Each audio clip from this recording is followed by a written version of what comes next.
News টুডেতে আপনাদেরকে স্বাগত। আমি রিক, দেখে নিচ্ছি এই মুহূর্তের বিশেষ কিছু খবর। আরজি করে মহিলা চিকিৎসকের ধর্ষণ খুনের ঘটনা বিরলের মধ্যে বিরলতম নয়। সোমবার দোষী সঞ্জয় রায়ের শাস্তি ঘোষণা করতে গিয়ে এমনটাই জানিয়েছেন শিয়ালদহ আদালতের বিচারক অনির্বাণ দাস। আদালতের এই সিদ্ধান্তে খুশি হতে পারছেন না নির্যাতিতার বাবা মা। বিচারকের সিদ্ধান্ত নিয়ে তারা অবশ্য প্রশ্ন তোলেননি, বরং ক্ষোভ উগরে দিয়েছেন তদন্তকারী সংস্থা সিবিআই এর উপর। নির্যাতিতার মায়ের দাবি, এই ঘটনাকে বিরলের মধ্যে বিরলতম প্রমাণ করতে আসলে ব্যর্থ হয়েছে সিবিআই। সেই কারণেই বিচারক সঞ্জয়কে সর্বোচ্চ শাস্তি দেননি। আরজি করে মহিলা চিকিৎসকের ধর্ষণ ও খুনের ঘটনা বিরলের মধ্যে বিরলতম নয়, এমনটাই জানালেন বিচারক।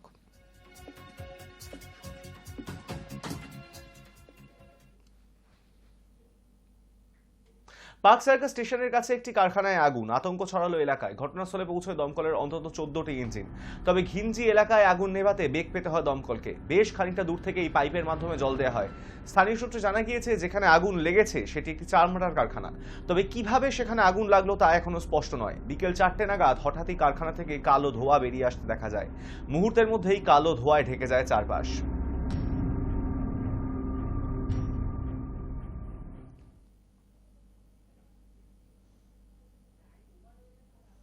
বউবাজারের তলা দিয়ে চাকা গড়াতে চলেছে মেট্রোর। মঙ্গলবার মাঝরাতে প্রথম ওই পাতাল পথ দিয়ে মেট্রোর চাকা গড়াতে পারে। বারবার ঘটেছে বিপর্যয়, তা নিয়ে শুনতে হয়েছে প্রবল সমালোচনাও। তারপরেও জারি ছিল লড়াই। এবার অবশেষে সেই লড়াই সফল হতে চলেছে কলকাতা মেট্রোর। আর তাই তো সমস্ত বাধা বিপত্তি কাটিয়ে বউবাজারের তলা দিয়ে পশ্চিমমুখী সুড়ঙ্গের প্রথম চাকা গড়াতে চলেছে। সবকিছু যদি ঠিকঠাক থাকে তাহলে আগামী 21শে জানুয়ারি রাত 11টা নাগাদ সেক্টর 5 থেকে মেট্রো ছুটবে বউবাজারের তলা দিয়ে আর পৌঁছে যাবে মহাকরণ পর্যন্ত। তারপর ভোর 4টে পর্যন্ত দফায় দফায় যাতায়াত করবে, কারণ ওটাই হচ্ছে ট্রায়াল রান, যা চলবে শীতের নিশুতি রাতে। সোমবার এই বিষয়ে চূড়ান্ত সিদ্ধান্ত নেওয়া হবে বলে সূত্রের খবর। আগামী মঙ্গলবার মাঝরাতে প্রথম ওই পাতাল রেল দিয়ে মেট্রোর চাকা গড়াতে পারে বলে জানা গিয়েছে। ট্রায়াল রান সফল হলেই পরীক্ষামূলকভাবে চলবে মেট্রো। তারপর কমিশনার অফ রেলওয়ে সেফটির ছাড়পত্র মিললেই যাত্রী নিয়ে ধর্মতলা থেকে শিয়ালদা যাবে ট্রেন। এমনকি মাত্র 11 মিনিট সময়ে যাত্রীরা হাওড়া থেকে শিয়ালদাও পৌঁছাতে পারবে। তবে মেট্রোর চাকা স্থায়ীভাবে গড়াবার আগে এখানে সিগন্যালিং সিস্টেমের আধুনিকীকরণ করা হবে। সেই কাজ করতে একটু সময় লাগবে, যার জন্যই টানা 1.5 মাস পুরোপুরি বন্ধ রাখা হবে ইস্ট ওয়েস্ট মেট্রো। সেই মেট্রো সূত্রে খবর মিলেছে, আগামী 8ই ফেব্রুয়ারি থেকে 24শে মার্চ পর্যন্ত এই দুই শাখায় পুরোপুরি বন্ধ থাকবে মেট্রো। তার ফলে সাধারণ মানুষ এবং নিত্যযাত্রীদের একটু চাপে পড়বে ঠিকই, কিন্তু বড় কিছু পেতে গেলে একটু তো কষ্ট করতে হবেই, এমনটাই এখন নিত্যযাত্রীরা মনে করছেন। আগামী 29শে জানুয়ারি থেকে 23শে ফেব্রুয়ারি পর্যন্ত গোটা অংশের পরিষেবা বন্ধের প্রস্তাব জানানো হয়েছে কেএমআরসিএল এর পক্ষ থেকে। তখন গোটা অংশের মেট্রো ট্রায়াল রান হবে বলে সূত্রের খবর। Hi news network. যে স্যালাইন ব্যবহারের নিষেধাজ্ঞা ছিল সেই স্যালাইন দেয়া হলো রোগিণীকে, আর তার সামনে আসতেই হুলুস্থুলু বাঁধল হাসপাতালে। প্রশ্ন করতেই কর্তব্যরত চিকিৎসক ও নার্সের মধ্যে শুরু হয় দায় ঠেলাঠেলি। রাজ্যের সরকারি হাসপাতাল যেন আক্রান্ত বিতর্কিত স্যালাইন ব্যাধিতে। স্বাস্থ্য দফতরের নিষেধ অমান্য করে রোগিণীকে দেওয়া হচ্ছে নিষিদ্ধ স্যালাইন, আর তা সামনে আসতেই হুলুস্থুলু বাঁধল হাসপাতালে।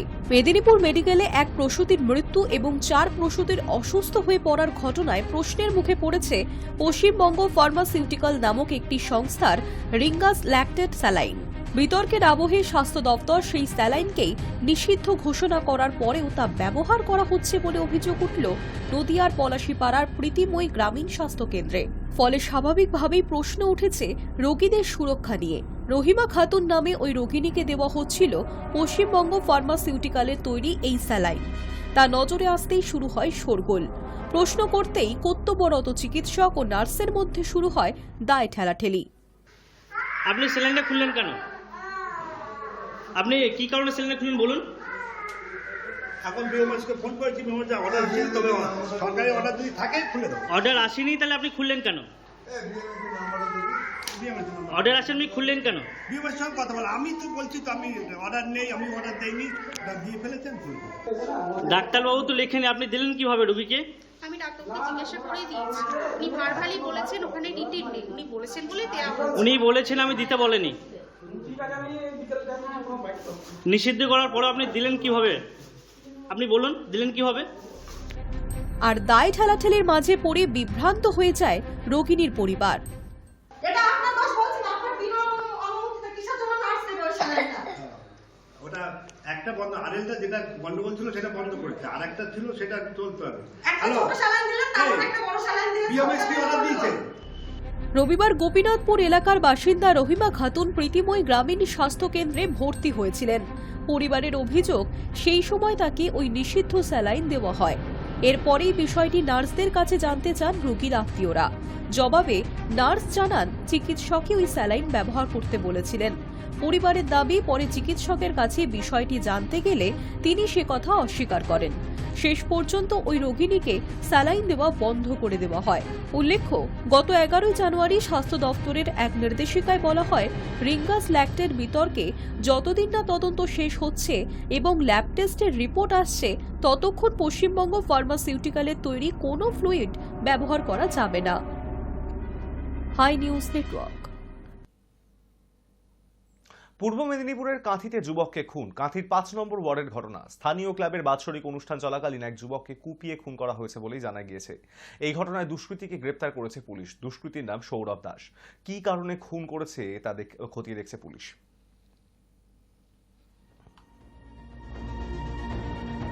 এখানে এই মঞ্জুরি কৃষ্টি ক্লাবের একটা ফাংশনকে কেন্দ্র করে দুই বন্ধু, ওদের মধ্যে বর্ষা হয়। বর্ষার সময় রাত 1টা নাগাদ একজন আরেকজনকে ছুরি চালায়। তখন এখানে স্থানীয় লোকজন তাকে হসপিটালে নিয়ে অ্যাডমিট করে। অ্যাডমিট নেওয়ার পরে উনি মারা যান।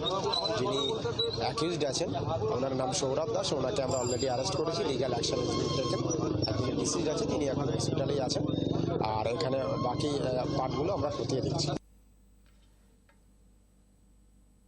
খো খো বিশ্বকাপে জয়ী ভারত। ভারতীয় দলের হয়ে পুরুষ ও মহিলা দুই বিভাগই চ্যাম্পিয়ন।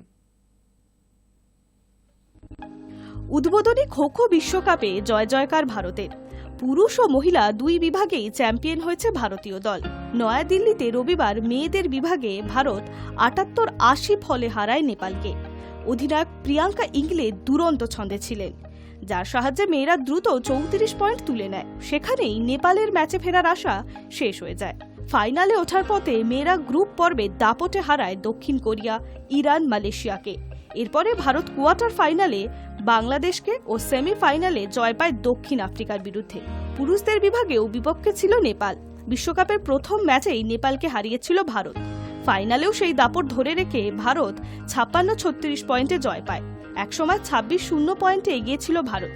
কিছুক্ষণ পরে স্কোর দাঁড়ায় ২৬-১৮-তে। এরপর আক্রমণের জোর আরও বাড়ায় ভারতীয় দল। তারপর স্কোর গিয়ে দাঁড়ায় ৫৬-১৮-তে। সেখান থেকে আর ঘুরে দাঁড়াতে পারেনি নেপাল। ভারতীয় দল প্রথম ম্যাচে নেপালকে ৪২-৩৭ পয়েন্টে হারিয়েছিল। তারপরে শাসন ধরে রেখেছিল পরের ম্যাচগুলোতেও। সেমিফাইনালে দারুণ লড়াই করে ভারতের পুরুষ দলের বিরুদ্ধে জিততে পারেনি দক্ষিণ আফ্রিকা। এবং খো খো বিশ্বকাপে পুরুষ ও মহিলা দুই দলই ভারতের হয়ে বিশ্বকাপ ছিনিয়ে এনেছে। Hi news network. চোখ তুলে দেখো না কে এসেছে। গানের তালে বিয়ের আসরে প্রবেশ করলেন রুবেল। দেখেই লাজে রাঙা শ্বেতা। শ্বেতা ভট্টাচার্য ও রুবেল দাসের বিয়ের আসরে দায়িত্ব নিয়ে একাই মাতিয়ে দিলেন ইন্ডাস্ট্রির প্রসেনজিৎ চট্টোপাধ্যায়।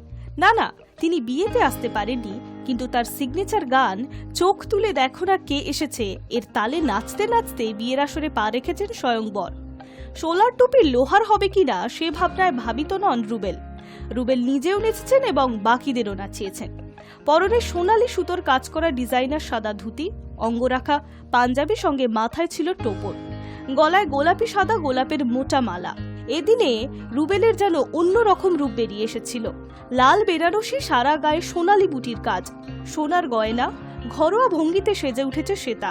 আর তাতেই বড় এবং ছোট পর্দার নায়িকা লজ্জায় লাল। দেবের সিনেমাতে নায়িকা ছিলেন শ্বেতা। শ্বেতার বিয়েতে কি দেব আসছেন জিজ্ঞাসা করা হয়েছিল সমীককে। জবাবে জানিয়েছিলেন এই বিষয়টি তিনি জানেন না। তবে ছোট পর্দায় প্রায় সবাই এবং বড় পর্দার অনেকেই শ্বেতা রুবেলের বৈদিক বিয়ের সাক্ষী ছিলেন। বিয়ের আসর ছিল নাগেরবাজার অঞ্চলের রাজা প্যালেসে। ভুরিভোজের তালিকায় কি ছিল? কনের দিদির কথায় কি থাকবে না তাই বলুন। ছিল রকমারি স্যালাড, এছাড়াও কুলচা, চানা, ফিশ ফ্রাই, পোলাও, সাদা ভাত, পাঁঠার মাংস, মুরগির মাংস, মিষ্টিতেও ছিল কালাকাঁদ, গুড়ের রসগোল্লা সহ 4 রকমের মিষ্টি। শ্বেতা এবং রুবেলের বিয়ের ছবি দেখে মুগ্ধ অনুরাগীরা। Hi news network. News today এখন এই পর্যন্তই। দেখতে থাকুন হাই নিউজ, নির্ভীক নিরপেক্ষ।